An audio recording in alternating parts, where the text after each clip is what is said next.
jadong, jahat, bodoh, sombong.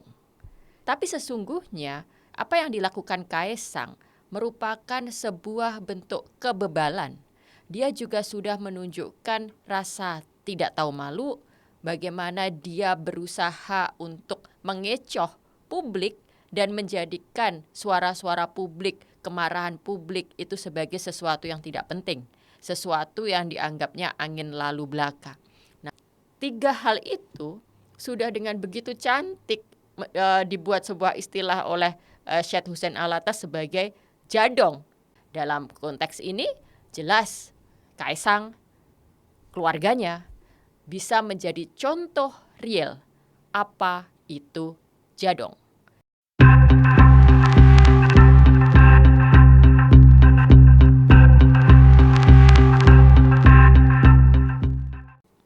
Jumpa kembali di Views and Ideas Oki Madasari Channel.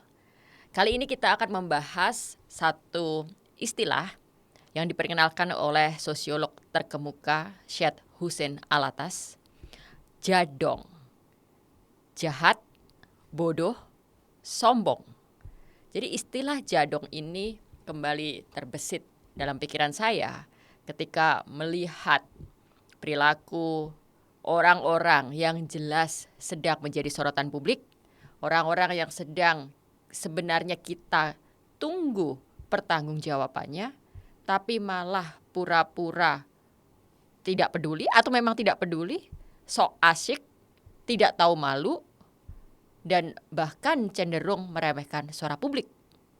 Misalnya ketika Kaisang muncul baru-baru ini dengan kaos bertuliskan Putra Mulyono.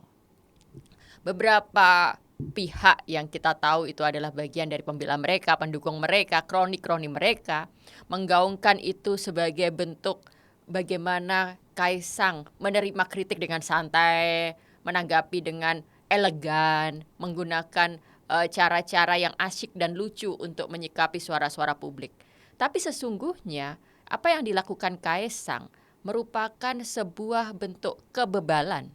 Dia juga sudah menunjukkan rasa tidak tahu malu, bagaimana dia berusaha untuk mengecoh publik dan menjadikan suara-suara publik, kemarahan publik itu sebagai sesuatu yang tidak penting, sesuatu yang dianggapnya angin lalu belaka.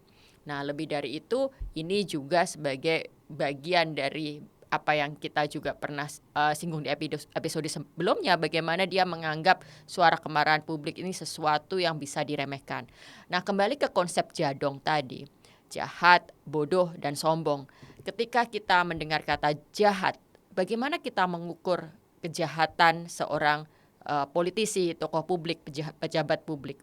Jahat di sini adalah bentuk bagaimana seorang pejabat publik menyalahgunakan kewenangannya.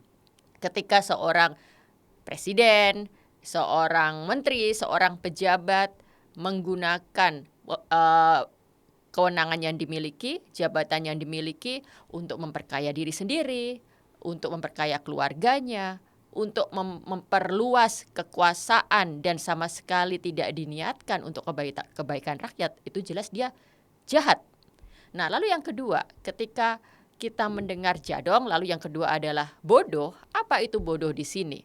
Nah, ini kaitannya dengan capability, kaitannya dengan kemampuan seseorang dalam mengambil keputusan, kemampuan seseorang dalam merespon kritik, kemampuan seseorang dalam menyikapi persoalan berbangsa dan bernegara. Nah, bodoh di sini tentu kaitannya jelas dengan pengetahuan, dengan kemampuan intelektual, dengan kemampuan untuk menganalisis dan merefleksikan persoalan-persoalan yang ada. Lalu yang ketiga, sombong. Sombongnya di sini itu tadi, ketika suara publik dianggap sebagai sesuatu yang tidak penting. Suara publik dianggap sebagai sesuatu yang bisa dilupakan begitu saja. Nggak penting. Nah, jadi 3 hal itu sudah dengan begitu cantik dibuat sebuah istilah oleh Syed Hussein Alatas sebagai jadong. Jadi kalau ingat perilaku orang-orang yang seperti itu, apa yang sedang dilakukan Kaisang sekarang, Dan peristiwa kaos ini, kaos Putra Mulyono ini kan bukan hanya sekali dia lakukan dalam rentetan ini. Sebelumnya dia ketika kita sudah bersuara tentang pesawat jet, tiba-tiba dia muncul di podcast dan berlagak tidak ada apa-apa. Berlagak bahwa semuanya itu bisa selesai hanya dengan cengengesan. Setelah itu kita tahu dia datang ke KPK lalu mengaku itu nebeng. Lagi-lagi penggunaan istilah nebeng itu kan juga mencederai nalar kita bersama, mencederai logika kita bersama. Nah, dalam konteks ini jelas Kaisang, keluarganya bisa menjadi contoh real apa itu jadong, jahat, bodoh, sombong. Dan tentu kita tidak akan membiarkannya begitu saja. Kita akan menuntut akuntabilitas, kita akan menuntut pertanggungjawaban. Sampai jumpa di Views and Ideas selanjutnya.